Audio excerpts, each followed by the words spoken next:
Can you hear me and see me? Am I audible and visible to you? Yes, sir.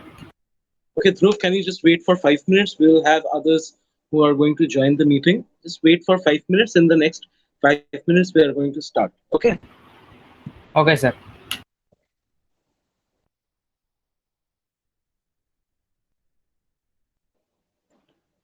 Uh, Satya, can you tell me whether you can see me or not?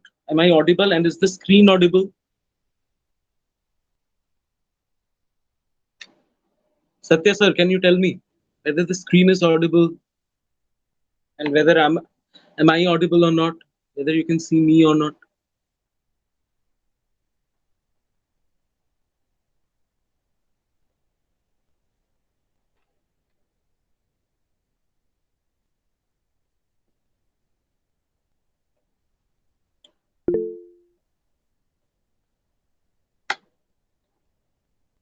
Okay, in that case, I'll start in the next 5 minutes. Okay, let others join. I'll start in the next 5 minutes.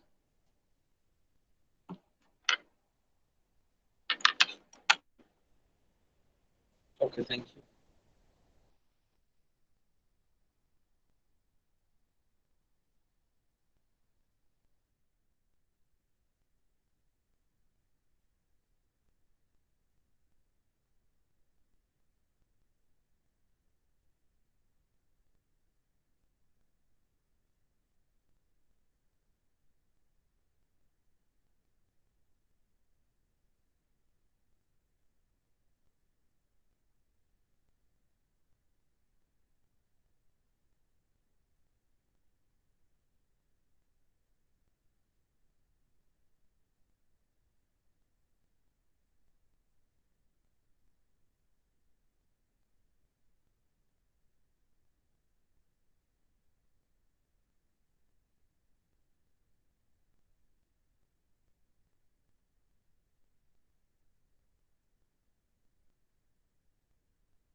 Okay, we have Dhruv. Okay, let me start. If someone else is joining, then he or she can continue. Okay, Dhruv and we have Praveen. Can you see me? And can you see the board that I'm writing on? See, I've joined from a separate device. Can you confirm whether you can see the board or not? Yes, sir. Okay, fine. So the topic that I've selected, तुम लोग अभी class 10 से class 11 में move कर रहे हो. So the topic that I've selected is a very simple topic actually. मतलब simple why? Because तुम लोगों को पता है कि इस topic के बारे में तुम लोगों को कुछ idea है. And the topic is photosynthesis.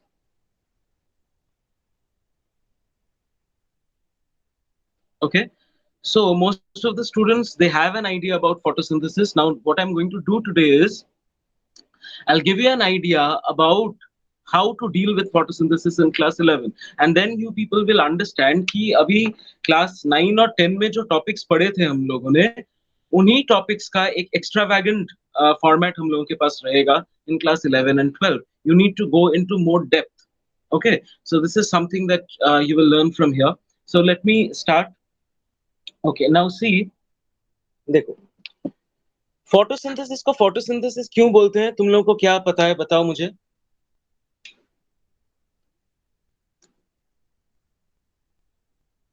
Photosynthesis को फोटोसिंथेसिस क्यों बोलते हैं why is it known as photosynthesis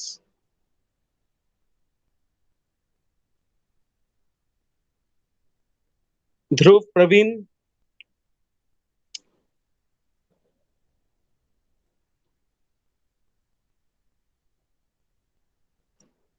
okay see I'll tell you photosynthesis को इसीलिए फोटोसिंथेसिस कहते हैं क्योंकि photo stands for photon, which comes from light. तो बेसिकली यहाँ पर क्या हो रहा है, प्लांट क्या करता है, सिंथेसाइज करता है. What does it synthesise? It synthesises its own food. The plant it synthesises its own food in presence of sunlight, in presence of light. तो लाइट के प्रेजेंस में प्लांट अपना खाना खुद बना रहा है और इस प्रोसेस को हम कहते हैं फोटोसिंथेसिस. अब जब when I say that the plant is preparing it's own food, इसका मतलब क्या है? What do you mean by the fact that the plant is preparing it's own food? Food मतलब प्लांट बेसिकली ग्लूकोज बनाता है. The plant is synthesising glucose. Glucose का formula क्या है? C6H12O6. और तुम लोगों को डेफिनेटली पता है कि फोटोसिंथेसिस एक ऐसा प्रोसेस है जहां पर कार्बन डाइऑक्साइड एंटर करता है. Yes, Praveen, you want to say something? Okay. So, photosynthesis is one process where environment से कार्बन डाइऑक्साइड एंटर करता है और उसको हम फिक्स करते हैं. उसको हम फिक्स करते हैं, हम मतलब प्लांट्स फिक्स करते हैं इनटू ग्लूकोज. अब what does this mean? Let's have a look. इसका मतलब क्या है, हम थोड़ा डिटेल्स में पढ़ेंगे. अभी देखो, जो कार्बन डाइऑक्साइड है उसका फॉर्मूला क्या है? CO2. मतलब एक कार्बन के साथ दो ऑक्सीजन लगे हुए हैं. With one carbon you have two oxygen molecules attached. Okay, so I can say that this is the oxidised form of carbon.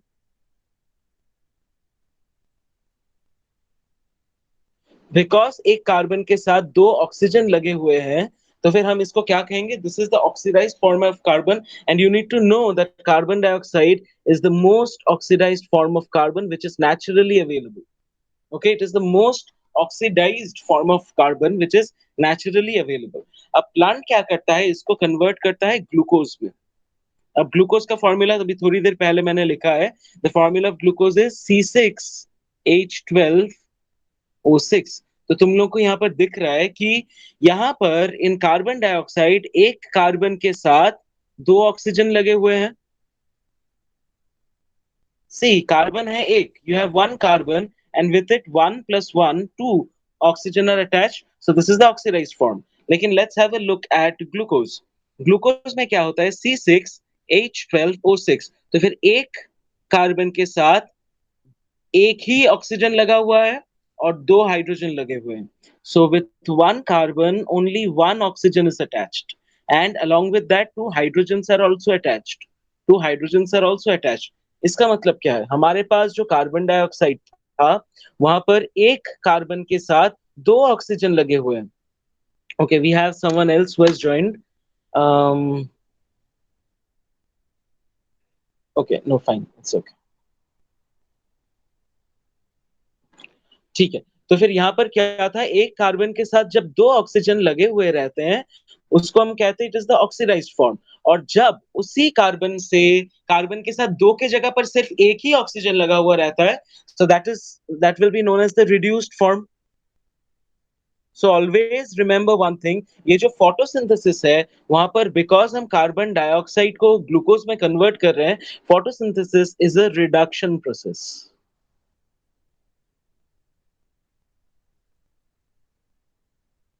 Photosynthesis, you need to remember, is a reduction process. Always remember this. Okay.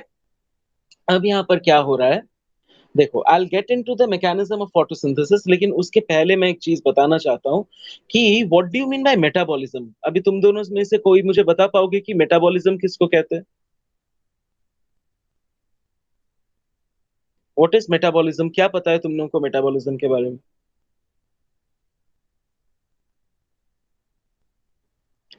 See, metabolism is the sum total of all the reactions that is occurring inside a cell. Sum total of all reactions occurring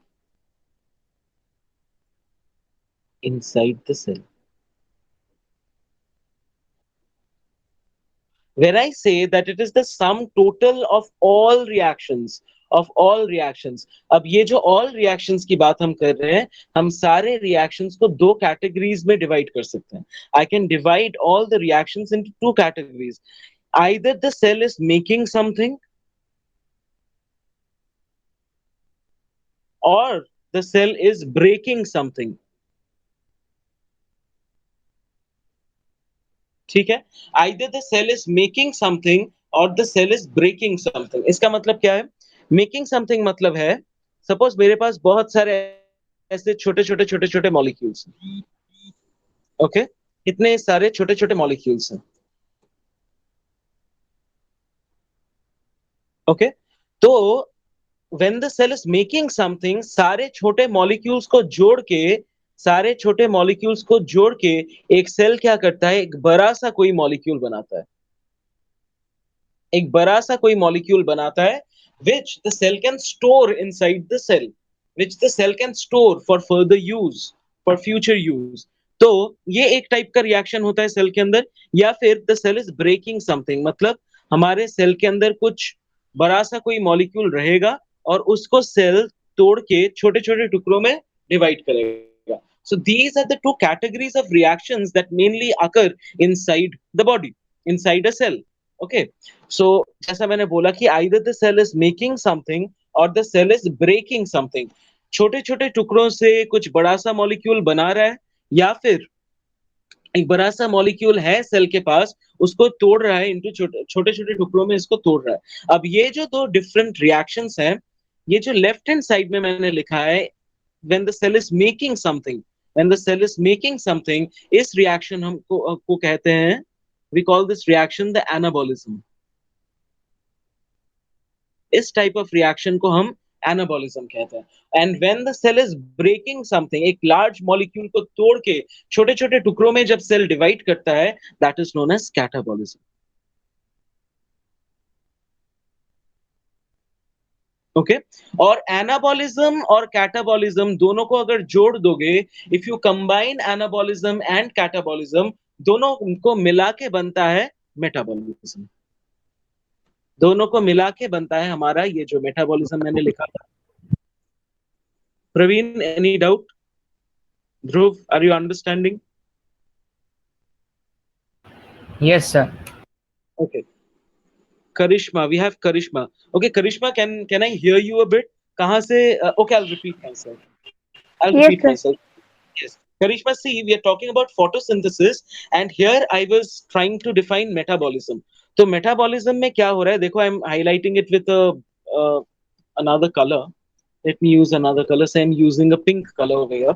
तो हम metabolism के बारे में पढ़ रहे हैं, और metabolism को हमने कहा है कि it is the sum total of all the reactions that is occurring inside the cell. मतलब, एक second, let me switch my camera on. Okay, तो देखो हमने यहाँ पर क्या बताया है कि मेटाबॉलिज्म क्या है. जितने भी केमिकल रिएक्शंस हो रहे हैं एक सेल के अंदर, सबको मिला के जो होता है उसको हम कहते हैं मेटाबॉलिज्म. अब ये जो मेटाबॉलिज्म है, ये दो कैटेगरीज में हम डिवाइड कर सकते हैं. I can divide metabolism into two categories. What are the two categories into which I can divide metabolism? Screen देख के बताओ. देखो, एक है the cell either is making something, छोटे छोटे टुकड़ों से सेल कुछ बड़ा मॉलिक्यूल बना रहा है. This is one type of reaction जो सेल के अंदर हो सकता है. और second type of reaction is breaking. Breaking मतलब एक बड़ा सा कोई मॉलिक्यूल है तुम्हारे पास सेल के अंदर, और उस बड़े से मॉलिक्यूल को सेल छोटे छोटे टुकड़ों में तोड़ रहा है. तो the cell is either making something or the cell is breaking something. जब सेल कुछ बनाता है, when the cell is making something, उसको हम कहते हैं एनाबॉलिज्म. देखो, आई एम हाइलाइटिंग इट. उसको हम कहते हैं एनाबॉलिज्म. ओके, एंड जब सेल कुछ तोड़ता है, एक बड़े से मॉलिक्यूल को छोटे छोटे टुकड़ों में तोड़ता है, देन उसको हम कहते हैं catabolism. Okay, I hope this much is clear. Karishma, you are asking me to repeat. Yes, sir. Okay, Yes, sir. Yes. अब कैटाबॉलिज्म और एनाबॉलिज्म में एक मेजर डिफरेंस है. सेल एक बड़ा सा मॉलिक्यूल तोड़ेगा क्यों? Why does it need to break a large molecule? Why at all does it need to break a large molecule? एक large molecule वो तोड़ने की कोशिश क्यों कर रहा है? वो इसीलिए तोड़ने की कोशिश कर रहा है ताकि उस large molecule के अंदर जो molecule, small molecules हैं, वो जब रिलीज होंगे, वहां से एनर्जी रिलीज होगा. Can you tell me what is the energy currency in our body? और in any cell for that, एक सेल के अंदर एनर्जी करेंसी क्या है?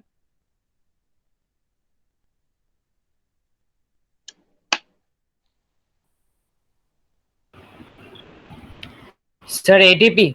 एब्सोल्युटली, एब्सोल्युटली ध्रुव, एटीपी है।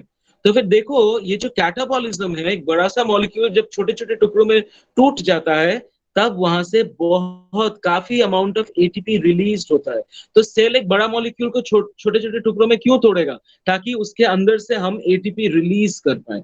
और जब एक सेल लार्ज मॉलिक्यूल को बना रहा है from very small molecules, when the cell is creating a large molecule by gathering very many small molecules, तो फिर हम इसको कहते हैं, देन यहाँ पर एटीपी की जरूरत पड़ती है। तो एनाबॉलिज्म में एटीपी की जरूरत पड़ती है और कैटाबॉलिज्म में एटीपी रिलीज होता है। ठीक है। अब एक और चीज मैं यहाँ पर बताना चाहता हूँ। Let's move on to the next page. So I was comparing catabolism and anabolism.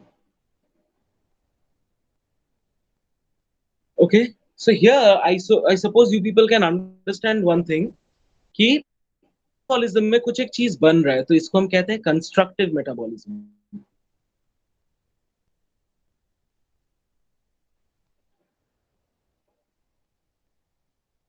Okay.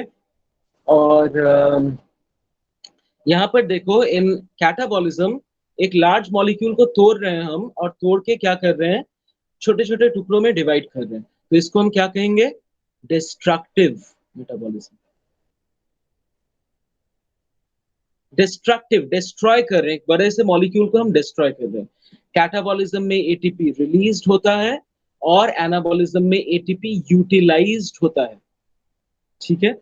अब तुम लोग मुझे बताओ तो कि अगर मैं फोटोसिंथेसिस की बात करूं, जहां पर एक प्लांट कार्बन डाइऑक्साइड से ग्लूकोज को बना रहा है, तो कैन यू टेल मी कि photosynthesis what type of a process is it? Is it a anabolic reaction or is it a catabolic reaction? बोलो।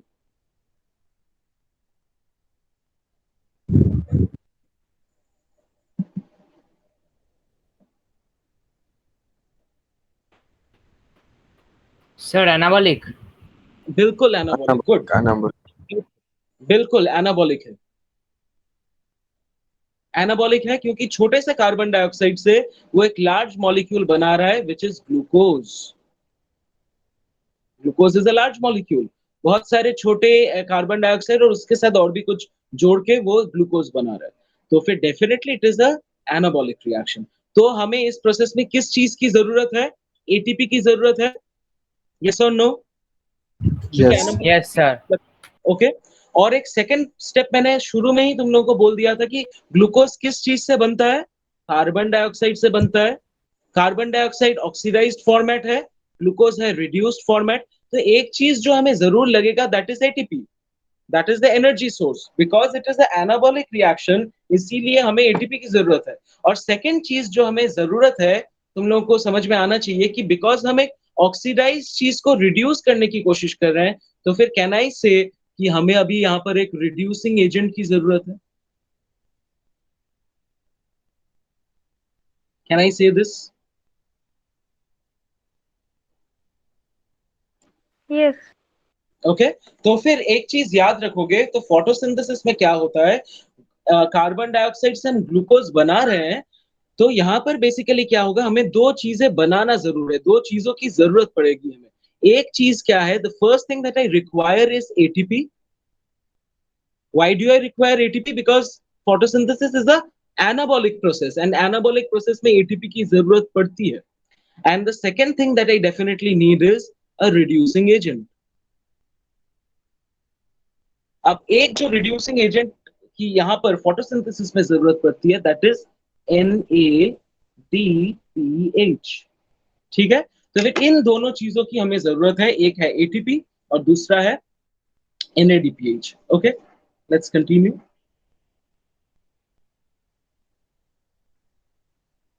ओके, अब देखो, अब now I come to photosynthesis. ये पूरा मैंने तुम लोगों को प्रीफेस समझा दिया है कि फोटोसिंथेसिस का बायोकेमिस्ट्री क्या है।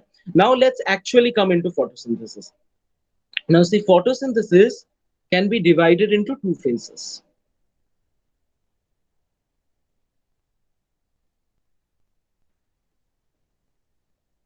एक को हम कहते हैं द लाइट फेज और दूसरे को हम कहते हैं डार्क फेज। हम लोगों को सबको पता है कि हम कहते हैं कि अगर लाइट नहीं है तो फिर फोटोसिंथेसिस नहीं होगा। लेकिन एक चीज मुझे तुम लोगों को बताना है यहाँ पर कि लाइट के प्रेजेंस में प्लांट फोटो ग्लूकोज नहीं बनाता है। ग्लूकोज बनाने के लिए प्लांट को लाइट की डायरेक्टली लाइट की कोई जरूरत नहीं है। To prepare glucose from carbon dioxide it does not require light.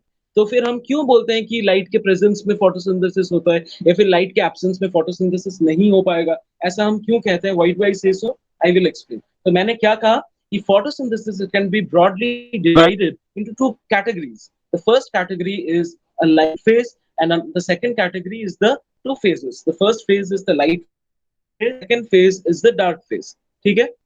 अब इसके अलावा मैंने क्या बोला कि प्लांट जब ग्लूकोज बनाता है, कार्बन डाइऑक्साइड को रिड्यूस करके ग्लूकोज बनाता है, इस चीज के लिए उसको लाइट की जरूरत नहीं है। ये हमेशा याद रखोगे कि इस चीज के लिए उसको लाइट की कोई जरूरत नहीं पड़ती है। लेकिन फिर भी हम कहते हैं कि अगर लाइट नहीं होगा, if the light not present, then photosynthesis will never take place. Why? I will explain this. उसके पहले एक चीज समझो कि ये जो लाइट फेज है, so photosynthesis can be divided into two phases, light and dark phase. Light phase को लाइट फेज इसीलिए बोला जाता है बिकॉज इट रिक्वायर्स लाइट।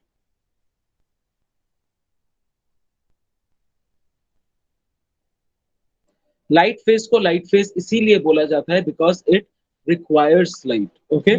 और डार्क फेज को डार्क फेज इसीलिए बोला जाता है because it takes place in absence of light. समझने की कोशिश करो। डार्क फेज क्या है? उसको लाइट की जरूरत नहीं है। So I will write does not require light. Does not require light. लेकिन इसका मतलब ये नहीं है कि डार्क फेज में अगर तुम लाइट दे दो तो वो डार्क फेज नहीं हो पाएगा। लाइट फेज में जरूर लाइट की जरूरत पड़ती है और जो डार्क फेज है उसको लाइट उसमें लाइट की कोई जरूरत नहीं। That is why it is known as the dark phase. लेकिन अगर बाई चांस लाइट रहता है, इसका मतलब ये नहीं है कि लाइट के प्रेजेंस में डार्क फेज नहीं हो पाएगा। ऐसा नहीं है कि सुबह को लाइट फेज होता है, रात को डार्क फेज होता है। It is not like that. ये कॉन्सेप्ट गलत है। बहुत स्टूडेंट्स को ये कॉन्सेप्ट रहता है कि लाइट फेज जो है उसमें लाइट की जरूरत है, डार्क फेज में लाइट की जरूरत नहीं है, तो वो रात को होगा। ऐसा कुछ नहीं है। It is absolutely not like that. Rather कुछ और ही कॉन्सेप्ट है। लाइट फेज में जरूर लाइट की जरूरत पड़ती है, इसीलिए उसको लाइट फेज कहते हैं। और डार्क फेज को लाइट की जरूरत नहीं है। That is why it is known as the dark phase. Is this clear to everyone? Now अब लाइट फेज और डार्क फेज में डिफरेंस क्या है? Let's see. एक तो है required. The second point of difference is dark phase में होता क्या देखेंगे। ये जो हम बोल रहे हैं कि कार्बन डाइऑक्साइड से ग्लूकोज बनेगा, ये जो मैंने स्टार्टिंग में ही तुम लोगों को कह दिया कि कार्बन डाइऑक्साइड से ग्लूकोज बनेगा, ये जो स्टेप है, ये स्टेप डार्क फेज में होता है। इसके लिए लाइट की जरूरत नहीं है। You do not require light for that. So carbon dioxide glucose में कन्वर्ट होता है with the help of a cycle, और उस साइकिल का नाम है केल्विन साइकिल। और Calvin cycle occurs in the dark reaction. Dark reaction के टाइम में केल्विन साइकिल होगा। उसके लिए कोई लाइट की जरूरत नहीं है। तो फिर लाइट फेज में क्या होता है? अब कार्बन डाइऑक्साइड को हम ग्लूकोज में कन्वर्ट करेंगे। थोड़ी देर पहले ही मैंने तुमको बताया है कि जब कार्बन डाइऑक्साइड को हम ग्लूकोज में कन्वर्ट करेंगे, हमें दो चीजों की जरूरत है। क्या क्या बताओ? अभी थोड़ी देर पहले बताया मैंने।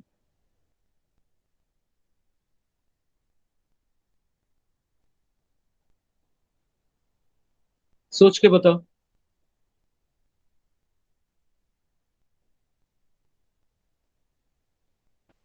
Sir come ATP. ऑन। जरूर एटीपी लगेगा। क्यों लगेगा ध्रुव, बोलो। Sir for breaking the carbon dioxide. Making break तो सॉरी नहीं हो रहा है। Making, sir make making. Making मतलब यस ये सर, तो एनाबॉलिक कंस्ट्रक्टिंग। हुआ। हाँ, कंस्ट्रक्शन। और सेकंड चीज क्या लगेगा? कंपाउंड को सोचो क्या है ये, एक है कार्बन सर डाइऑक्साइड। अच्छा सर, रेड्यूसिंग एजेंट। गुड। तो एक रिड्यूसिंग एजेंट का नाम बताया मैंने, वो क्या है? Yes sir, NADPH। गुड। तो देखो, कार्बन डाइऑक्साइड से ग्लूकोज बनता है इन द डार्क फेज। तो फिर लाइट फेज में क्या होता है?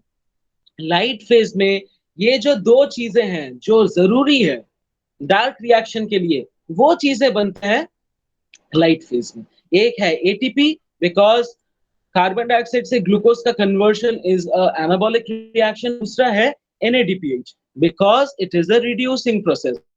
ये दो जो चीजें हैं, ये दो चीजें बनेंगे लाइट फेज में, और डार्क फेज में कार्बन डाइऑक्साइड से ग्लूकोज बनेगा। इतना क्लियर हो गया? सो डायरेक्टली ग्लूकोज बनाने के लिए डायरेक्ट लाइट की जरूरत नहीं पड़ती है, लेकिन लाइट फेज की जरूरत क्यों है? अगर एटीपी नहीं रहता है या फिर अगर NADPH नहीं बनेगा, तो फिर इनडायरेक्टली कार्बन डाइऑक्साइड को हम ग्लूकोज में कन्वर्ट नहीं कर पाएंगे। That is the thing. Clear? Any doubt? इस स्टेप में किसी को डाउट है समझने में तो बताओ, आई विल एक्सप्लेन।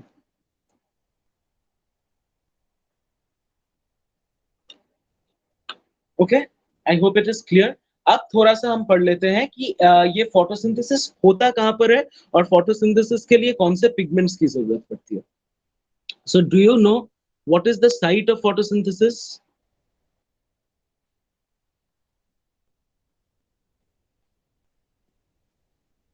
कहां पर फोटोसिंथेसिस होता है?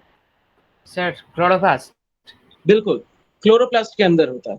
और chloroplast, how is chloroplast different from the rest of the organelles? बाकी ऑर्गेनल्स से क्लोरोप्लास्ट कैसे अलग है? बिकॉज बाकी जितने भी ऑर्गेनल्स हैं उनमें एक ही मेम्ब्रेन होता है, और क्लोरोप्लास्ट और माइटोकॉन्ड्रिया, ये दो जो क्लोरो, एक है क्लोरोप्लास्ट और दूसरा है माइटोकॉन्ड्रिया, इसको हम कहते हैं सेमी ऑटोनॉमस ऑर्गेनल्स। इसको हम क्या कहते हैं? Semi autonomous organelles.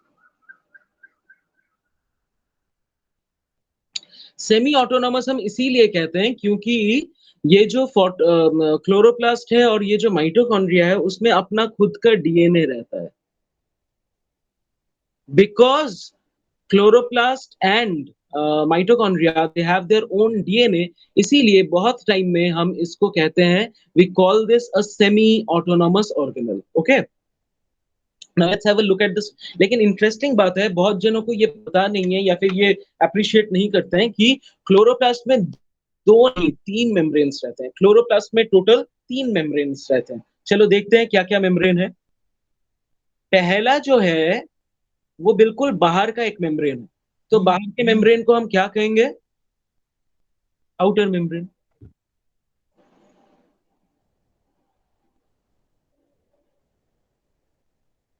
और उसके बाद उसके अंदर और एक मेम्ब्रेन है, तो इसको हम क्या कहेंगे?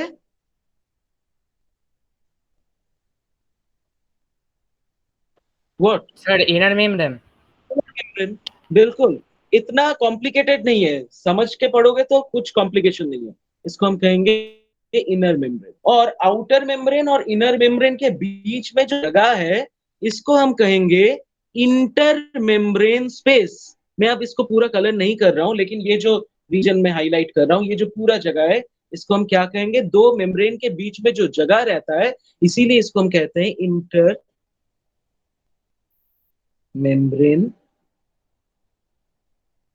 स्पेस।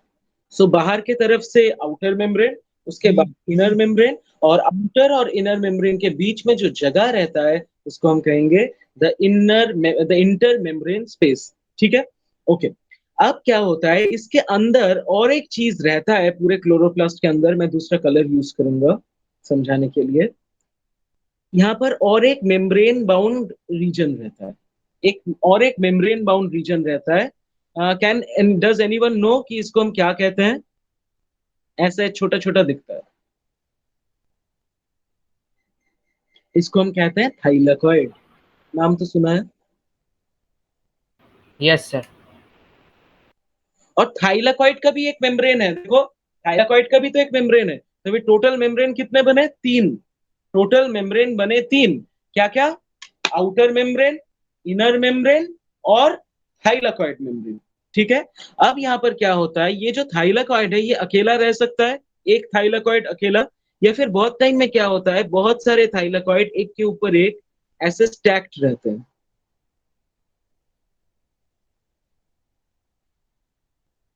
सो थाइलाकॉइड एक के ऊपर एक ऐसे स्टैक्ड रहते हैं, एक जैसे कॉइन का जैसे स्टैक बनता है ऐसे, इसको हम कहते हैं ग्राना।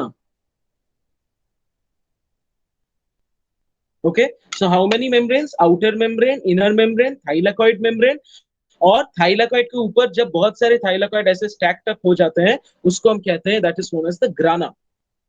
Okay, clear everyone. अब क्या होता है, एक थाइलाकॉइड दूसरे थाइलाकॉइड से जुड़ा हुआ भी रह सकता है, thylakoid can be connected with another thylakoid. अब देखो, ये जो रीजन है इसको हम कहते हैं मैट्रिक्स, ये जो रीजन है इसको हम कहते हैं मैट्रिक्स ऑफ द क्लोरोप्लास्ट। और ये जो तुम्हारा एक थाइलाकॉइड है और ये जो दूसरा थाइलाकॉइड है, देखो थाइलाकॉइड के अंदर भी एक रीजन है। मैं दूसरा कलर यूज करके, ये थाइलाकॉइड के अंदर भी एक रीजन है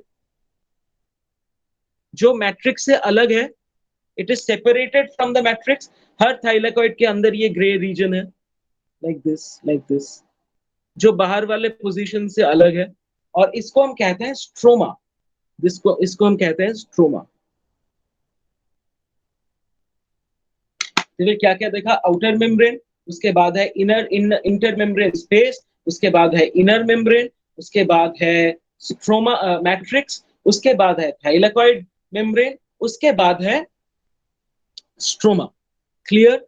और एक थाइलाकॉइड को दूसरे थाइलाकॉइड के साथ जो जोड़ के रखता है उसको हम कहते हैं स्ट्रोमा लैमेली।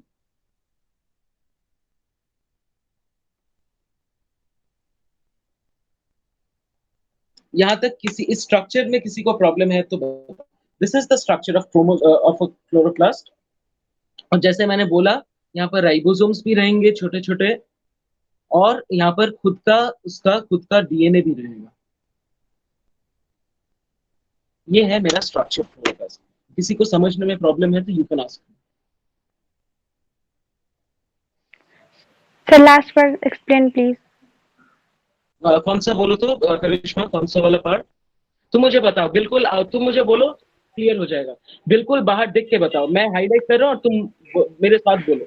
बिल्कुल बाहर में जो ये है उसको हम क्या कहते हैं? Outer membrane. के अंदर जो रीजन है उसके अंदर जो दूसरा मेम्ब्रेन है उस मेम्ब्रेन को हम क्या Inner कहेंगे? inner दोनों में जो membrane. स्पेस है उस स्पेस को हम क्या कहेंगे? Intermembrane. स्पेस। ये जो अंदर में जो साइटोप्लाज्म से अलग जो रीजन है उसको हम क्या कहेंगे? Matrix. मैट्रिक्स। यहाँ पर और एक मेम्ब्रेन बाउंड रीजन है, इसको हम क्या कहेंगे? Two. थाइलाकॉइड। Thylakoid. यहाँ पर देखो, एक थाइलाकॉइड दूसरा थाइलाकॉइड तीसरा थाइलाकॉइड इस तरीके से स्टैक कर सकता है, उसको हम क्या कहेंगे? Gamma. है ना। और एक थाइलाकॉइड के अंदर वाला जो रीजन है, ग्रे वाला जो रीजन है, उसको हम क्या कहेंगे? Streamer. Streamer. Stroma. Stroma. Stroma. और एक Stroma. थाइलाकॉइड के साथ कौन जोड़ता है? Um, Streamina. Stroma lamellae. Okay sir. Stroma lamellae. Clear. Yes. तो इस तरीके से पढ़ोगे तो याद रहना चाहिए। Okay, next point. अब ये क्यों बताया मैंने ये पूरा स्ट्रक्चर, एक तो ये सिलेबस में है, और second thing is why is it there in the syllabus. क्योंकि ये जो तुम्हारा थाइलाकॉइड का मेम्ब्रेन है उसके अंदर कुछ मतलब फोटोसिंथेसिस कहीं पर नहीं होता है, क्योंकि वो एक रिएक्शन है। So it must require a centre. तो फोटोसिंथेसिस जिस सेंटर में होता है उस सेंटर को हम कहते हैं action centre.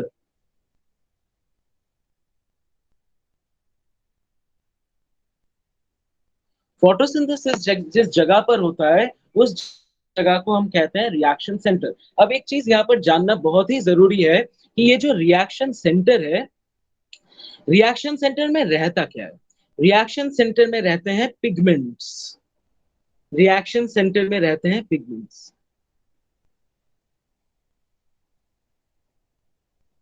Now can I ask you one thing कि फोटोसिंथेसिस के लिए कौन से पिगमेंट की जरूरत पड़ती है, तुम सबको पता है? Chlorophyll sir. क्लोरोफिल। गुड।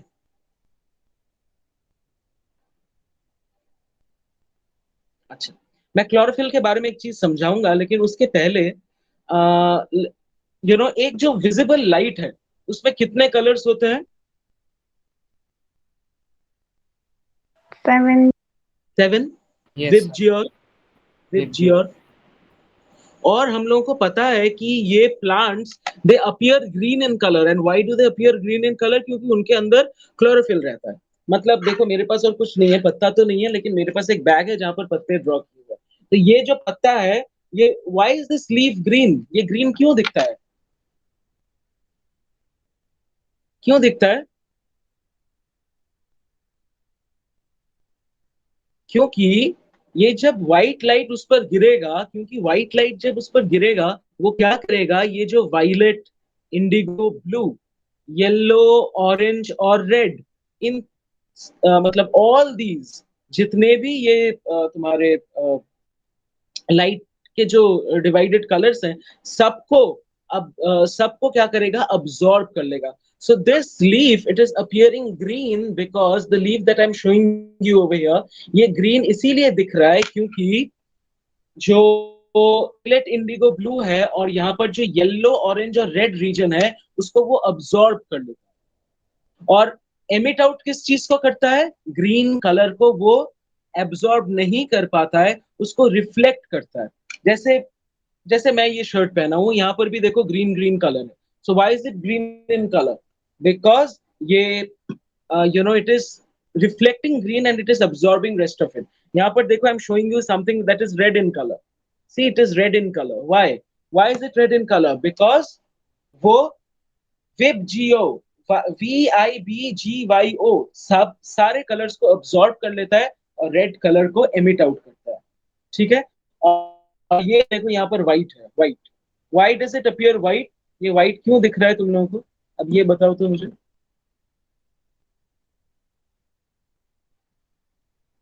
क्योंकि वो सारे कलर्स को अब्सॉर्ब कर लेता है and it is not emitting out any, sorry, वो क्योंकि वो किसी कलर को अब्सॉर्ब नहीं करता है, वो सारे कलर्स को एमिट आउट करता है.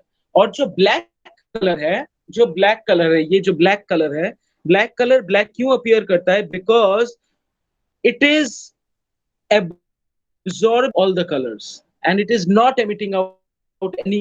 So black basically is no color. जब हम ब्लैक की बात करते हैं, बेसिकली उसमें कोई कलर ही नहीं है, क्योंकि वो कुछ एमिट नहीं करता है, सारे कलर्स को वो खुद अब्सॉर्ब कर लेता है. और इसीलिए हम कहते हैं कि ब्लैक पहनने से गर्मी लगती है. क्यों गर्मी लगती है? I tell you. लाइट जो है, ये तो एक एनर्जी का, light basically is a energy source, right? Now red के इस पार जो वेवलेंथ्स हैं, this is the visible wavelength, 400 to 700 nanometer approximately. I'm telling you, it's something less than 400, around 720, 730. So it is the visible range. This is my visible range. अब red से, red के उस पार जाओगे तो हम कहेंगे इंफ्रारेड, और वायलेट के इस पार आओगे तो इसको हम कहेंगे अल्ट्रावायलेट. तो ये सब एक ही स्पेक्ट्रम के पार्ट्स हैं, right? Ultraviolet, violet, indigo blue, green, yellow, orange, red, infrared and all of this. उसके बाद gamma ray, X ray, all of this, right? ये सब सारे ही एक ही एक ही स्पेक्ट्रम के स्पेक्ट्रम के अंदर आते हैं. अब क्या होता है, जब कोई कलर सारे कलर्स को अब्सॉर्ब कर रहा है, इसका मतलब क्या है? वो सारे हीट, मतलब सारे एनर्जी को अब्सॉर्ब करता है. So if you are wearing black, you will feel hotter because it is absorbing everything. It's absorbing all the energies, right? So that is why you start feeling hot. अब मैं ये इतना बात क्यों कर रहा हूँ? Why am I speaking so much about color? Because हमें हमेशा ये लगता है कि क्लोरोफिल है, और क्लोरोफिल इट इज ये तो ग्रीन कलर का पिगमेंट है. तो अगर एक प्लांट को हम ग्रीन रीजन से एमिट करेंगे, उसमें फोटोसिंथेसिस का रेट ज्यादा होगा. ये जनरली स्टूडेंट्स को आइडिया ऐसा होता है कि हम एक प्लांट को अगर ग्रीन लाइट देंगे तो फिर उसमें फोटोसिंथेसिस का रेट ज्यादा होगा. गलत बात. ये बिल्कुल गलत है. रैदर उल्टा होता है. रैदर उल्टा होता है. क्यों? कि जो क्लोरोफिल है वो तो ग्रीन कलर को अब्सॉर्ब ही नहीं करता है, वो तो ग्रीन कलर को एमिट आउट करता है, उसमें कैपेसिटी नहीं है ग्रीन कलर अब्सॉर्ब करने का क्लोरोफिल पिगमेंट। तो वो कौन सा रीजन अब्सॉर्ब कर रहा है? एक तो वो ये वाला ये वी वायलेट इंडिगो ब्लू वाला रीजन अब्सॉर्ब कर रहा है, और दूसरा वो येलो ऑरेंज रेड वाला रीजन अब्सॉर्ब कर रहा है। तो फिर बेसिकली अगर देखा जाए तो फिर फोटोसिंथेसिस का रेट वायलेट इंडिगो ब्लू वाले रीजन में होता है, ग्रीन वाले रीजन में नियरली फोटोसिंथेसिस होता ही नहीं है अगर तुम ग्रीन कलर से एमिट करोगे प्लांट को। और अगेन जो रेड रीजन है वहां पर फोटोसिंथेसिस का रेट डेफिनेटली बढ़ जाता है। तो फिर मैं इतना क्यों बोल रहा हूँ, क्योंकि फोटोसिंथेसिस को अगर मैक्सिमम करना है तुम्हें, if you want to maximise the amount of photosynthesis, तब तुम लोगों को क्या करना पड़ेगा, तब तुम लोगों को एक प्लांट को व्हाइट कलर के सारे कलर्स देने पड़ेंगे। सिर्फ ग्रीन कलर दोगे तो नहीं चलेगा। पिगमेंट है ग्रीन लेकिन वो अब्सॉर्ब करता है सारे colours other than green. Pigment खुद ग्रीन है, इसका मतलब है वो ग्रीन को छोड़ के बाकी सारे कलर्स को अब्सॉर्ब करता है। अब यहाँ पर एक प्रॉब्लम है। सपोज तुम अकेले घर में रह रहे हो, for some days you staying alone at home. So Dhruv and Karishma, अगर तुम्हें अकेले घर में रहना पड़ा तो फिर तुम्हें खाना भी पकाना पड़ेगा, पढ़ाई भी करनी पड़ेगी, उसके बाद तुम्हें बाजार भी करना पड़ेगा, सब्जी भी काटना पड़ेगा, घर की सफाई भी करनी पड़ेगी, अपने कपड़ों को भी धोना पड़ेगा, बर्तन भी मांजने पड़ेंगे। और फिर 1-2 महीना करने के बाद तुम थक थक जाओगे और कहोगे अरे भाई मुझसे नहीं हो रहा है, चलो एक काम करते हैं, एक हाउस मेड ले लेते हैं। कहोगे कि नहीं, बताओ? Yes, sir. Yes, sir.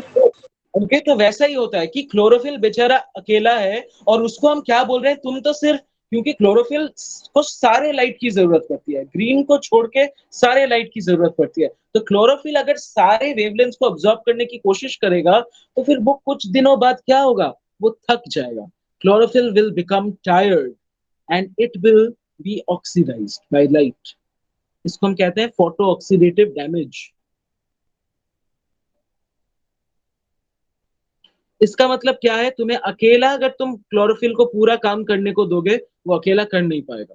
तो यहाँ पर क्लोरोफिल को हेल्प करने के लिए मैंने क्या बोला कि रिएक्शन सेंटर है जहां पर फोटोसिंथेसिस होता है, उस रिएक्शन सेंटर के अंदर क्लोरोफिल के अलावा कुछ और पिगमेंट्स रहते हैं जिसको हम कहते हैं एंटेना पिगमेंट्स।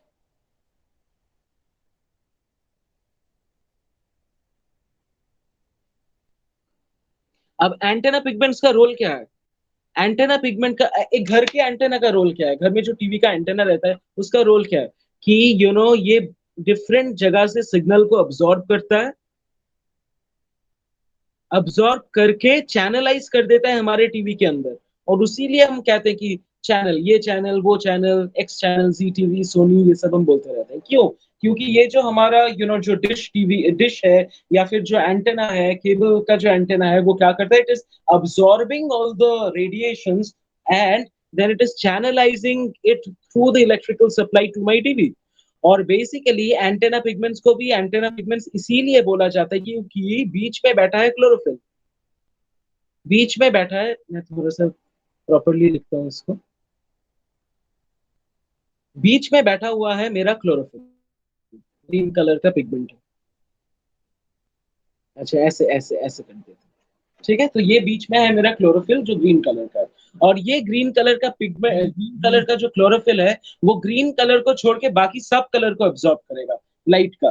तो ये जो एक्सेसरी या फिर जो एंटेना पिगमेंट्स हैं वो क्या करेंगे, जितने भी लाइट है सबको अब्सॉर्ब करके, ऑफ कोर्स पिंक नहीं रहता है, जस्ट जस्ट एक्सप्लेन करने के लिए आई एम ड्राइंग दिस। सबको अब्सॉर्ब करके वो क्लोरोफिल के पास में भेजता है या फिर रिएक्शन सेंटर के पास में भेजता है, ताकि क्लोरोफिल अपना काम प्रॉपर्ली कर पाए। Have you understood? This is the role of the antenna pigments, just the way घर के एंटेना का जो रोल है, एंटेना पिगमेंट्स का भी वही रोल है। और इस पिगमेंट्स को हम कहते हैं accessory pigments. They are also known as accessory pigments because main जो काम है वो क्लोरोफिल करेगा, मेन जो काम है वो क्लोरोफिल करेगा, और जो एक्सेसरी पिगमेंट्स है वो एक्सेस करेगा या फिर हेल्प करेगा क्लोरोफिल को। इसीलिए हम इसको कहते हैं एक्सेसरी पिगमेंट्स। और ये जो एक्सेसरी पिगमेंट्स है ये दो कैटेगरीज को बिलोंग करते हैं, xanthophylls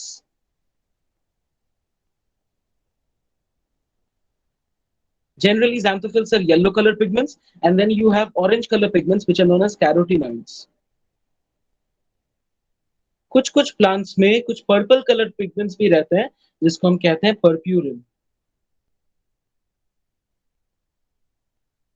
So these are your accessory pigments. यहाँ तक क्लियर है?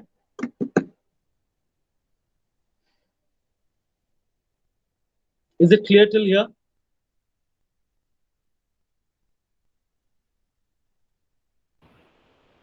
Yes, sir. Okay. So let's move on. अब ये जब पूरा कॉन्सेप्ट तुम लोगों को क्लियर है, अब मैं क्या करूंगा, अब मैं तुम लोगों को एक्चुअली फोटोसिंथेसिस का स्कीम दिखाऊंगा. मेरा अभी ब्लैक बोर्ड बहुत अच्छी तरीके से देखो. Everyone look at the black board properly. देखो यहाँ पर क्या होता है, ये जो मैंने अभी बोला रिएक्शन सेंटर की बात की मैंने. अब सेल के अंदर chloro, okay fine, no let me use a green colour. यहाँ पर दो अलग अलग रिएक्शन सेंटर्स होते हैं. Okay, there are two separate reaction centers. Okay, एक रिएक्शन सेंटर, ओके, और रिएक्शन सेंटर में क्या क्या है, मेरा क्लोरोफिल है और उसके साथ बाकी सारी एक्सेसरी पिगमेंट्स भी हैं. सो ये सारी चीजें हमारे पास हैं, ऑलरेडी हैं. ठीक है. Okay, now let me just tell you thing कि ये जो दो फोटो, मतलब इसको हम फोटो सेंटर्स भी कहते हैं. This are also known as photo centres. तो मैंने क्या बोला, ये जो सारे पिगमेंट्स हैं, they are present in a place which is known as the photo centres. और जनरली दो टाइप के फोटो सेंटर्स या फिर रिएक्शन सेंटर्स होते हैं. There are two types of reaction centres और there are two types of photo centres. एक photo centre को हम बोलते हैं P680, एक जन को हम कहेंगे P680 और दूसरे जन को हम कहेंगे P700. ऐसा क्यों बोलते हैं, अभी देखो थोड़ी देर पहले मैंने बोला कि लाइट का जो विजिबल स्पेक्ट्रम है वो है 400 to 720 nanometer, approximately 400 to 700 nanometer. अब जो P700 है वो मैक्सिमम अब्सॉर्ब करता है P7, मतलब 700 नैनोमीटर में वो मैक्सिमम अब्सॉर्ब करता है. और जो P680 है वो मैक्सिमम अब्सॉर्ब करता है P680 नैनोमीटर में. इसीलिए उनका नाम ऐसा है. P680 को P680 हम क्यों कहेंगे, बिकॉज वो मैक्सिमम अब्सॉर्ब करेगा एट 680 नैनोमीटर. P700 को हम P700 क्यों कहेंगे, क्योंकि वो मैक्सिमम अब्सॉर्ब करेगा एट 700 नैनोमीटर. ओके, इतना I hope it is clear. और हमारे पास तो इसीलिए इस तरीके से दो रिएक्शन सेंटर्स हैं. One is known as P680, क्योंकि यहाँ का जो क्लोरोफिल है वो 680 नैनोमीटर में मैक्सिमम अब्सॉर्ब करता है. और दूसरा है P700. ओके, अब यहाँ पर क्या होगा, एक चीज समझो, बहुत अच्छी तरीके से समझो इसको. दोनों के ऊपर लाइट फॉल करेगा, इसके ऊपर भी लाइट आता है, इसके ऊपर भी लाइट आता है. ठीक है. लाइट आने के बाद ये एक्साइटेड हो जाता है और ये भी एक्साइटेड हो जाता है. एक्साइटेड होने के मतलब है यहां से इलेक्ट्रॉन निकल जाता है, यहां से इलेक्ट्रॉन निकल जाता है और यहां से भी इलेक्ट्रॉन निकल जाता है. दोनों साइमल्टेनियसली हो रहे हैं, दोनों एक ही साथ हो रहे हैं. एक चीज यहाँ पर याद रखने लायक है कि दोनों एक साथ होता है. ऐसा नहीं है कि P60 पहले होता है P700 बाद में होता है, ऐसा नहीं है. दोनों एक साथ एक्साइटेड होते हैं और दोनों के जो रिएक्शन सेंटर है वहां से इलेक्ट्रॉन निकलता है.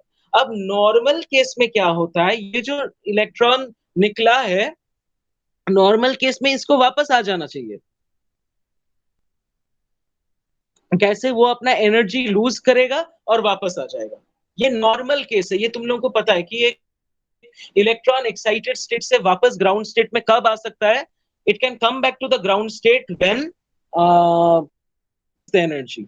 ये नॉर्मल केस में हो रहा है. लेकिन इस केस में ऐसा नहीं हो, इस केस में ऐसा नहीं होता है. क्यों नहीं होता है, क्योंकि ये जो P60 का जो इलेक्ट्रॉन है उसको कोई एक जन एक्सेप्ट कर लेता है. वो कौन है, उसका नाम है फियोफाइटिन. ओके, इसको अच्छी तरीके से देखो. और P700 का जो इलेक्ट्रॉन है उसको एक्सेप्ट कर लेता है, there is someone who is known as acceptor A0 और उसके बाद है एक्सेप्टर A1. ये दोनों एब्सॉर्ब कर लेते हैं. तो फिर क्या हुआ, मैंने क्या बोला, P680 से इलेक्ट्रॉन एक्साइटेड होगा। कब होगा एक्साइटेड? जब उसके ऊपर लाइट गिरेगा। लाइट गिरा और वो एक्साइटेड हो गया, राइट। और यहां पर भी वही 700 में भी लाइट गिरा और एक्साइटेड हो गया, उसने अपने इलेक्ट्रॉन्स को रिलीज कर दिया। फाइन। P680 के इलेक्ट्रॉन को कौन एक्सेप्ट करता है? थियोफाइटिन। और P700 के इलेक्ट्रॉन को कौन एक्सेप्ट करता है? A0 A1 complex, acceptor A0 acceptor A1। अब मेरा तुम लोगों से एक क्वेश्चन है, तुम लोग, मुझे देखना है कि तुम लोग ये समझे हो कि नहीं। तो देखो, the question that I would like to ask is, electron P680 से एक इलेक्ट्रॉन निकल के बाहर चला जाता है, इसका मतलब क्या है? P680 में एक इलेक्ट्रॉन होल क्रिएट हुआ है, यस और no? Can you understand this concept? यहाँ से जब इलेक्ट्रॉन निकल के बाहर चला जाता है, कैन आई से कि ये जो P680 है, यहाँ पर एक इलेक्ट्रॉन होल क्रिएट हुआ है, और P700 में भी यहाँ पर भी एक इलेक्ट्रॉन होल क्रिएट हुआ है। ऐसे ड्रॉ करते हैं। Yes, sir. Yes, okay okay. So then I will continue. तो जहां जब इलेक्ट्रॉन वहां से निकल के बाहर चला आता है, इसका मतलब क्या है? वहां पर एक होल क्रिएट हुआ है। ठीक है, इतना याद रख लो। अब देखो इंटरेस्टिंग बात क्या है, हम पिंक कलर में लिखते हैं। ये जो P770 का इलेक्ट्रॉन है, जो A0 और A1 के पास गया था, वो अभी फाइनली आता है फेरेडॉक्सिन के पास। वो आता है फेरेडॉक्सिन के पास। ठीक है, यहां तक स्टॉप करते हैं। और ये जो दूसरा कलर यूज करेंगे अभी, कि ये जो तुम्हारा P680 का जो इलेक्ट्रॉन है, वो एक्साइटेड हो जाता है, और उसको कौन एक्सेप्ट करता है? उसको एक्सेप्ट करता है थियोफाइटिन। थियोफाइटिन से वो इलेक्ट्रॉन जाता है क्विनोन के पास, जिसको हम प्लांट का क्विनोन है, जिसको हम फाइटोक्विनोन भी कहते हैं। इसको हम फाइटोक्विनोन भी कहते हैं। उसके बाद, या फिर बहुत टाइम में इसको प्लास्टोक्विनोन भी कहा जाता है। इसको प्लास्टोक्विनोन या फाइटोक्विनोन भी कहा जाता है। और अभी यहां से उसके बाद एक बहुत इंपॉर्टेंट स्टेप है, which is cytochrome B F. यहाँ पर एक मॉलिक्यूल बैठा है जिसका नाम है साइटोक्रोम बी एफ। ये इतना इंपॉर्टेंट क्यों है? Why is this cytochrome BF complex so very important? मैं एक चीज अभी तुम लोगों को समझाने की कोशिश करूंगा। अगर नहीं समझ में आता है तो फिर तुम लोग tell me, you people tell me. अभी तक क्या हुआ? मैं फिर से और एक बार रिवाइज कर लेते हैं। P680 और P700 दोनों पर इलेक्ट्रॉन्स गिरते हैं, सॉरी सनलाइट गिरता है, फोटॉन्स गिरते हैं। और फोटॉन्स गिरने के बाद क्या होता है? P680 एक्साइटेड हो जाता है, P700 भी एक्साइटेड हो जाता है। P680 का इलेक्ट्रॉन जब हायर एनर्जी लेवल को चला जाता है, तो P60 में एक होल क्रिएट हुआ है। उधर P700 में भी उसका जब इलेक्ट्रॉन एक्साइटेड हो जाता है, वहां पर भी एक होल क्रिएट हुआ है P700 में। तो दोनों होल को देखो, फिगर को देखो, वहां पर मैंने ग्रे ग्रे कलर में मैंने ड्रॉ करके रखा है। ठीक है, अब नेक्स्ट एक होल होल दिखाया मैंने वहां पर। अच्छा, अब यहाँ पर क्या होता है? जो P700 का इलेक्ट्रॉन है, वो किसके पास जाता है? A0 A1 के पास जाता है, फिर फेरेडॉक्सिन के पास चला जाता है।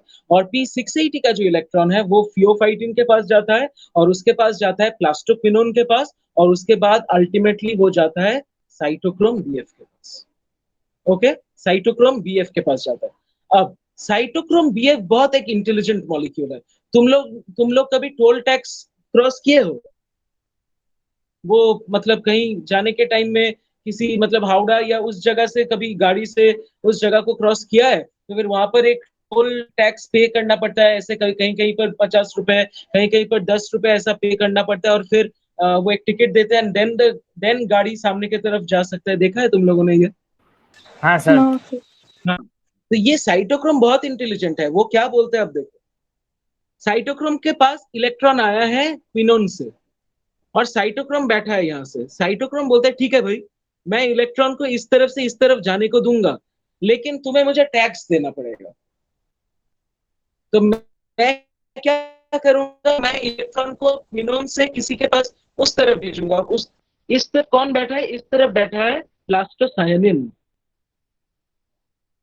ठीक है, तो साइटोक्रोम बोल रहा है ठीक है, मुझे क्यू से इलेक्ट्रॉन मिला है, मैं क्यू से प्लास्टोसाइनिन के पास भेज दूंगा, नो प्रॉब्लम, लेकिन मुझे टैक्स भरो। अब टैक्स क्या है? सेल के अंदर अभी थोड़ी देर पहले मैंने बोला तुम लोगों को कि सेल का करेंसी क्या है। जैसा हमें नॉर्मली पैसा पे करना पड़ता है, सेल को क्या करना पड़ेगा, यहाँ पर एटीपी पे करना पड़ेगा। थोड़ी देर पहले मैंने बोला था। तो साइटोक्रोम से जब इलेक्ट्रॉन यहाँ से यहाँ जाता है तब क्या होता है, एक एडीपी से, एडीपी मतलब एक एडेनिन के साथ दो फॉस्फेट, डाइफॉस्फेट, उसके साथ और एक फॉस्फेट लग जाता है, और ये फॉस्फेट उसको कौन देता है, ये इलेक्ट्रॉन का फ्लो उसको फॉस्फेट देता है, और फिर एक एटीपी बनता है, नया एटीपी मॉलिक्यूल बनता है। और जब ये नया एटीपी मॉलिक्यूल बना, तब साइटोक्रोम के वहां पर जब एक नया एटीपी मॉलिक्यूल बना, तब साइटोक्रोम ने कहा हाँ ठीक है, तुमने अभी टैग्स भर दिया, अभी जाओ इलेक्ट्रॉन को हम प्लास्टोसाइनिन के पास भेज देते हैं। तो फिर क्या है, हम फिर से करते हैं, हम 680 वाला पार्ट फिर से पढ़ते हैं। 680 700 दोनों में लाइट गिरा, दोनों एक्साइटेड हुए, दोनों का इलेक्ट्रॉन एक्साइटेड हो गया, दोनों में होल क्रिएट हुआ। P700 के इलेक्ट्रॉन A0 A1 के पास गया, वहां से फेरेडॉक्सिन के पास चला गया, और 680 का जो इलेक्ट्रॉन है वो फियोफाइटिन के पास गया और प्लास्टोक्विनोन के पास गया। उसके बाद कौन बैठा है, बीएफ बैठा है, साइटोक्रोम बीएफ। वो टोल टैक्स की तरह है, वो बोलता है मेरे पास एडीपी है, मुझे फॉस्फेट दो और तब मैं इलेक्ट्रॉन को पास करने को दूंगा। और वो क्या करता है, इनऑर्गेनिक फॉस्फेट को लेता है, एडीपी से एटीपी बनाता है, मतलब बेसिकली करेंसी बनाता है, और फिर वो इलेक्ट्रॉन को पास करने को अलाउ करता है। क्लियर? Yes, sir. ओके। ये इतना सिंपल नहीं है जितना सिंपली मैंने बोला, इसका एक डिटेल मैकेनिज्म है, लेकिन आज स्कोप नहीं है समझाने का, क्योंकि हमारा एक टाइम लिमिट है, वो हम बाद में पढ़ाएंगे तुम लोग कि एग्जैक्टली कैसे होता है, लेकिन कॉन्सेप्ट यही है। So can I rub this, I am rubbing this part. अब अब क्या होता है, ये जो प्लास्टोसाइनिन का जो इलेक्ट्रॉन है वो अभी चला आता है P700 के पास। तो अब मुझे बताओ, प्लास्टोसाइनिन से जब इलेक्ट्रॉन P700 के पास चला आता है, तो P700 में जो होल क्रिएट हुआ था वो बुझ जाएगा, यस और नो?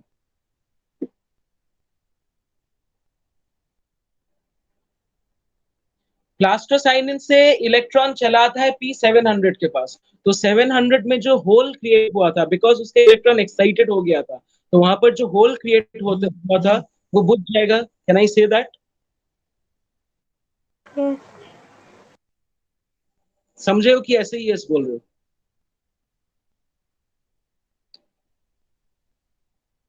सर कैसे बुझ जाएगा? मतलब ये प्लास्टोसाइनिन के पास इलेक्ट्रॉन है, ध्रुव देखो, मैं एक लाइन ड्रॉ कर रहा हूं, इस तरीके से सोचो। 680 से इलेक्ट्रॉन एक्साइटेड होता है, थियोफाइटिन क्यू साइटोक्रोम के पास जाता है, प्लास्टोसाइनिन के पास जाता है, और वही इलेक्ट्रॉन यहां पर वापस आ जाता है, ऐसे। तो वहां पर जो होल था वो बुझ नहीं गया, हाँ इलेक्ट्रॉन सर। ही तो आ रहा है, इस तरीके से। ठीक है ना? चलो। और बीच में ये पूरा प्रोसेस हो रहा है, बीच में एक एक्स्ट्रा काम क्या हुआ, यहाँ पर एक एटीपी का मॉलिक्यूल बन के बैठा हुआ है। ठीक है। तो 700 का तो होल बुझ गया, लेकिन यहाँ पर और एक होल है, ये होल कहां पर है बताओ?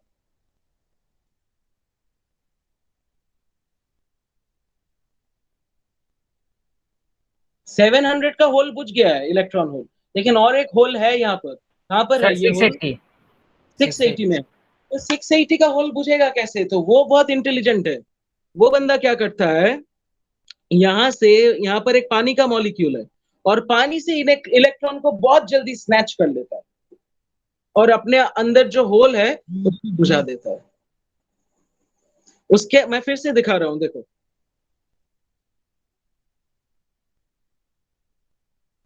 यहाँ पर एक होल क्रिएट हुआ था, देखो होल को हम ब्राउन कलर में ड्रॉ कर रहे हैं। 680 के अंदर देखो एक ब्राउन कलर का होल है, क्यों है? क्योंकि इलेक्ट्रॉन थियोफाइटिन के पास चला गया है। अब वो क्या करेगा, बहुत जल्दी, इमीडिएटली वो क्या करेगा, पानी से ये इलेक्ट्रॉन अपने पास ले लेगा, और पानी से जब इलेक्ट्रॉन उसके पास चला जाता है, तब ये इलेक्ट्रॉन होल बुझ जाएगा, यस और नो?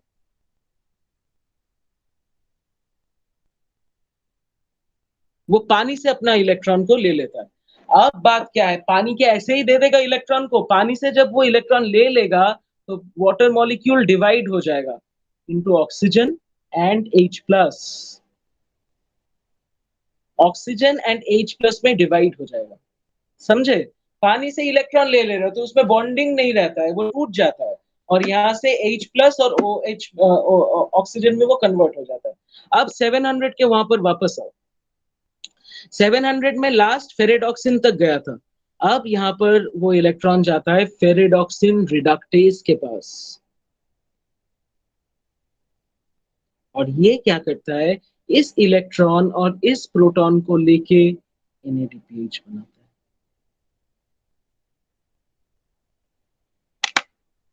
क्लियर? क्लियर और नॉट?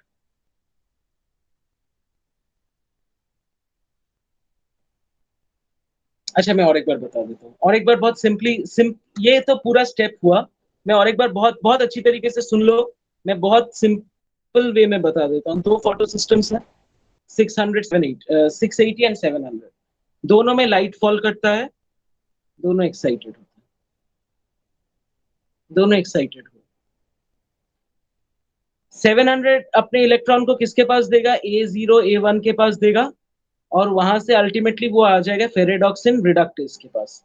स्टॉप करेंगे अभी यहाँ पे। और मीनवाइल ये क्या होगा, इलेक्ट्रॉन यहाँ पर कुछ एक्सेप्टर वो क्विनोन विनोन के पास जाएगा, जाके बीच में एक जन है साइटोक्रोम BF, वहां पर जाएगा, वहां से प्लास्टोसाइनिन के पास जाएगा और प्लास्टोसाइनिन वापस 700 को दे देगा। लेकिन इस बीच में क्या होता है, साइटोक्रोम BF से जब इलेक्ट्रॉन पास कर रहा है वहां से एक ATP बना है। ठीक है, इतना तो समझे हो तुम लोग? और तो फिर 700 का जो होल था वो इनडायरेक्टली 680 के इलेक्ट्रॉन ने बुझा दिया है। लेकिन 680 में अभी भी एक होल है। वो क्या करता है, पानी से इलेक्ट्रॉन को स्नैच कर लेता है और पानी तब टूट जाता है into oxygen and H plus, और ये H प्लस चला जाता है फेरेडॉक्सिन रिडक्टेज के पास और H प्लस को एक्सेप्ट करके वो NADPH बनाता है। यही उसका काम है। तो फिर पूरे सर ये प्रोसेस पानी में कहाँ से देखो, आता यहाँ है? एनवायरनमेंट से आता है बाबा। अच्छा अच्छा। और हम कहते हैं ना कि ऑक्सीजन निकलता है फोटोसिंथेसिस के टाइम में, कार्बन डाइऑक्साइड एंटर यस करता है, सर। ऑक्सीजन निकलता है। तो यही से ऑक्सीजन निकलता है, देखो यही वो रिएक्शन है जहां से ऑक्सीजन निकलता है। ठीक है ना? और पूरा जो रिएक्शन है अल्टीमेटली क्या क्या बना है बोलो तो। एक देखो, ये तो है पूरा मेरा स्कीम। मैं रेड कलर में ड्रॉ कर रहा हूं। देखो इलेक्ट्रॉन यहां से निकलता है, इसको सफाइस करता है, फिर ऐसा आ जाता है। अच्छा, अपने स्क्रीन को थोड़ा उल्टा करके देखो तो ये कौन से लेटर की तरह दिखता है, थोड़ा ऐसा उल्टा करो, मतलब ऐसा करो।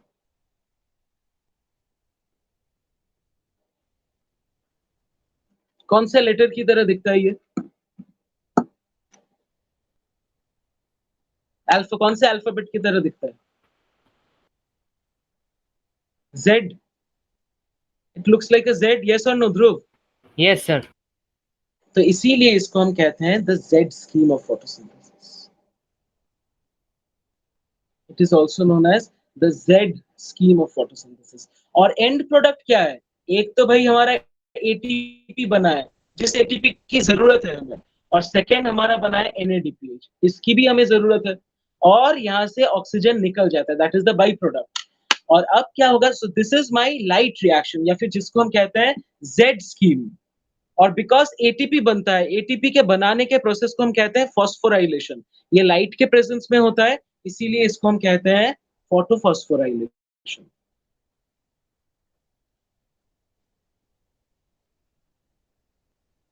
फॉस्फोराइलेशन क्यों? क्योंकि एक एडीपी के अंदर दूसरा फॉस्फेट, ये फॉस्फेट ऐड होने को हम कहते हैं फॉस्फोराइलेशन करके एक एटीपी बनता है। साइटोक्रोम BF ये काम करवाता है। और यहाँ पर क्या हो रहा है, ये कब होता है, जब लाइट इसके ऊपर गिरेगा, फोटो सिस्टम के ऊपर, तो इसीलिए इसको हम कहेंगे फोटोफॉस्फोराइलेशन। तो हमारे पास अभी और यहाँ से और क्या बना है, मेरा NADPH भी बना है। तो हम क्या करेंगे, ATP और NADPH को लेके केल्विन साइकिल में कार्बन डाइऑक्साइड एंटर करेगा और ग्लूकोज निकलेगा। This will happen in the dark phase. यही काम करने के लिए इतना काम करना पड़ता है। सो बाकी का जो स्टेप है वो तो मतलब वो तो एक केल्विन साइकिल जैसा स्टेप है। लेकिन वो काम करने के लिए लाइट की जरूरत पड़ती है, जहां पर हमें एटीपी और NADPH को बनाना पड़ेगा। और बाई प्रोडक्ट क्या है? By product is oxygen. Clear?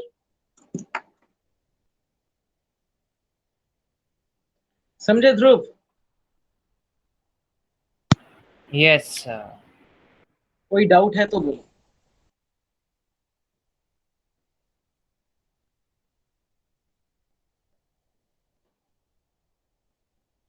If you have any doubt, you can ask me. Okay, no doubt. तो फिर I'll end the meeting then. Okay, sir. So this process happens in the presence of light. Z scheme in presence of light. Okay. Okay. Kelvin cycle in absence of light. मतलब light के presence में भी हो सकता है, light की जरूरत नहीं है उसको, लेकिन एटीपी बनाना और NADPH बनाना इसके लिए लाइट की जरूरत है। क्यों जरूरत है?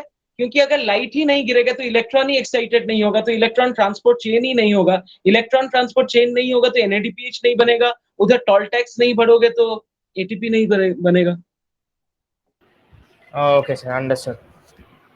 ओके, उसके लिए एटीपी की जरूरत है, लेकिन ग्लूकोज बनाने के लिए, सॉरी, उसके लिए लाइट की जरूरत है। ग्लूकोज बनाने के लिए एटीपी और NADPH की जरूरत है, और एटीपी और NADPH बनाने के लिए लाइट की जरूरत Fine, sir. है। ओके, चलो, I'll end the class then. I hope you have understood what I have taught. तो देखो, टॉपिक सेम है, लेकिन इसके अंदर बहुत फाइन न्यूएंसेस, नए कॉन्सेप्ट्स ऐड हो रहे हैं। So this is what will happen. ये चैप्टर्स के नाम मोर और लेस तुम लोगों को पता है कि ये चैप्टर्स हैं। हाँ, कुछ नए चैप्टर्स भी हैं, लेकिन 70% वही चैप्टर्स हैं। लेकिन उसको हम कैसे डील करेंगे, उसके अंदर का बायोकेमिस्ट्री कैसे चेंज, ज्यादा डिटेल्स में पढ़ेंगे। सो दैट हर चैप्टर में ये चीज चेंज होगा। Okay, okay, I think you have another demo class now, so I will and the meeting.